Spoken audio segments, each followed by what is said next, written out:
नमस्कार दोस्तों। आज हम आपको एक नई कहानी से रूबरू कराने जा रहे हैं। अगर आपको मेरी कहानी पसंद आए तो कृपया लाइक जरूर करें, और अगर आपके मन में कोई सुझाव हो कि आप किस तरह की कहानियां सुनना पसंद करते हैं तो कमेंट में जरूर बताएं। अगर आप मेरी कहानियां आगे भी सुनना चाहते हैं तो चैनल को सब्सक्राइब करना बिल्कुल ना भूलें, ताकि मुझे आपका साथ मिलता रहे और आपको मेरी ओर से नई नई कहानियां मिलती रहें। तो चलिए शुरू करते हैं। हर कहानी एक सोच होती है जो दिल को छू जाती है। यही है माइंड स्क्रिप्ट।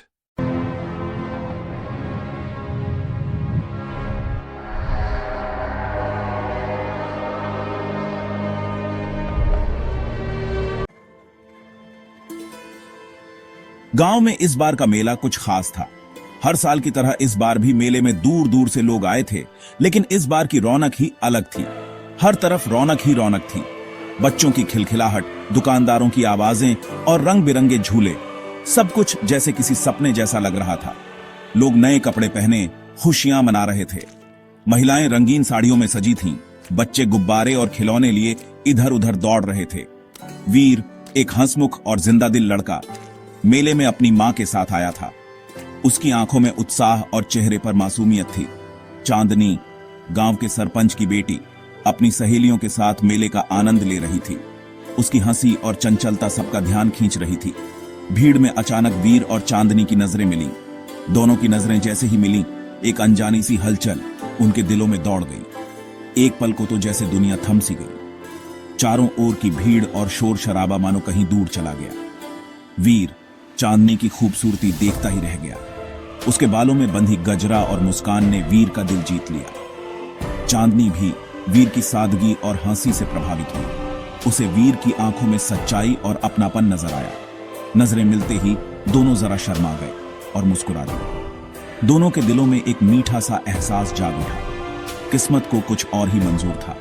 शायद यही वो पल था जब उनकी कहानी की शुरुआत होनी थी। वीर की मां ने चांदनी और उसकी सहेलियों को चाट खाने के लिए बुलाया। मां की आवाज में अपनापन था, जिससे चांदनी और उसकी सहेलियां मना नहीं कर सकी। चांदनी ने भी हां कर दी। सब मिलकर चाट की दुकान की ओर बढ़े और वहां की खुशबू ने सबका मन मोह लिया। चाट खाते हुए वीर और चांदनी ने एक दूसरे से बातचीत शुरू की। दोनों की बातें धीरे धीरे गहराती चली गईं और वे एक दूसरे को समझने लगे। वीर ने बताया कि वह पढ़ाई के साथ साथ अपने पिताजी के साथ खेती में भी हाथ बंटाता है। उसे अपने गांव और खेतों से बहुत लगाव है। चांदनी ने बताया कि वह शहर जाकर पढ़ाई करना चाहती है। उसके सपने बड़े हैं और वह अपने गांव का नाम रोशन करना चाहती है। बातों ही बातों में दोनों को एहसास हुआ कि उनके विचार काफी मिलते जुलते हैं।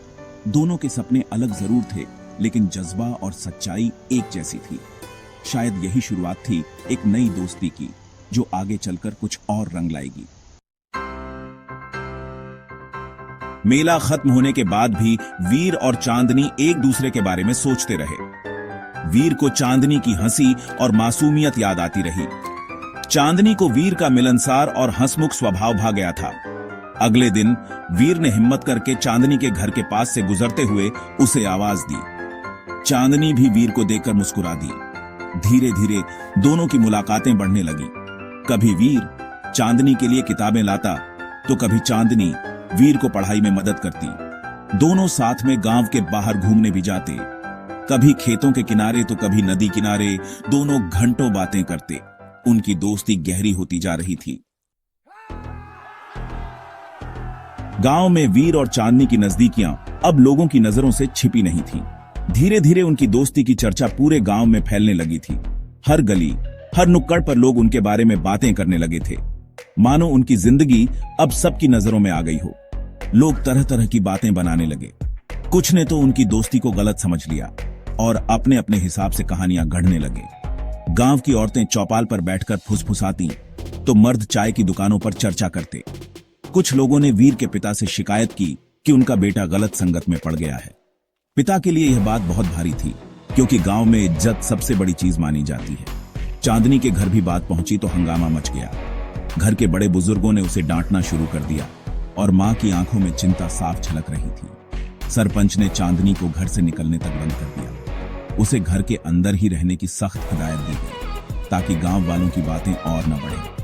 वीर और चांदनी दोनों ही बहुत दुखी थे। दोनों के दिल में सवाल थे, दर्द था और एक अजीब सी बेचैनी थी। वे सोच रहे थे कि क्या सच में दोस्ती करना इतना बड़ा गुनाह है। उन्हें समझ नहीं आ रहा था कि आखिर उन्होंने गलत क्या किया है। दोनों के मन में डर भी था कि कहीं यह सब उनकी जिंदगी को हमेशा के लिए बदल न दे। उनकी तो बस दोस्ती थी जिसमें कोई छल या बुराई नहीं थी। वे एक दूसरे के साथ अपने सपने और परेशानियां बांटते थे, बस यही रिश्ता था। लेकिन समाज के लोग उनकी दोस्ती को प्यार का नाम देकर बदनाम कर रहे थे। गांव की सोच इतनी संकीर्ण थी कि लड़का लड़की की दोस्ती को कभी भी सहजता से नहीं देखा जाता।